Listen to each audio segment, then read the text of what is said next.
আজকে আমি আর কোথাও যাচ্ছি না, আজকে আমার বন্ধুর বাড়িতেই পুজো হয়েছে, ওখানেই যাব। তো চলো তোমাদেরকেও দেখাবো। এই যে আমার বন্ধুর বাড়িতে খুব সুন্দর লাইটিং করেছে।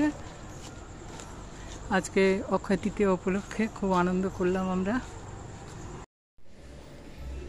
এই যে বান্ধবীর বাড়িতে পুজোর আয়োজন হয়েছে, আসলাম আজকে একটু শরীর খারাপ নিয়েই, ভালো লাগে না আর ঘরে বসে থাকতে, ওয়েদারটাও ভালো তাই একটু আসলাম ওর বাড়িতে।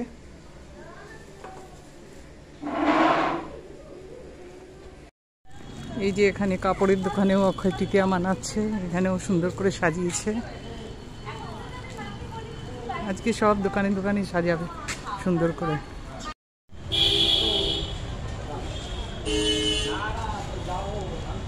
কি সুন্দর সাজিয়েছে, দেখতেও ভালো লাগছে, সব দোকানে দোকানে এরকম সাজিয়েছে,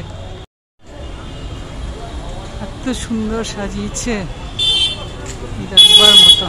অক্ষয় তৃতীয়া উপলক্ষে বন্ধুর বাড়িতে খাওয়া দাওয়া, যে এখানে ফ্রাইড রাইস, এখানে দিয়েছে পনির আইটেম, আর এখানে আলুর দম, পায়েস, চাটনি। এই খাওয়া দাওয়া করলাম, খুব আনন্দ করলাম, ভীষণ ভালো লাগলো। কালকের দিনটা খুব আনন্দ করে কাটালাম, অনেক খাওয়া দাওয়াও করলাম।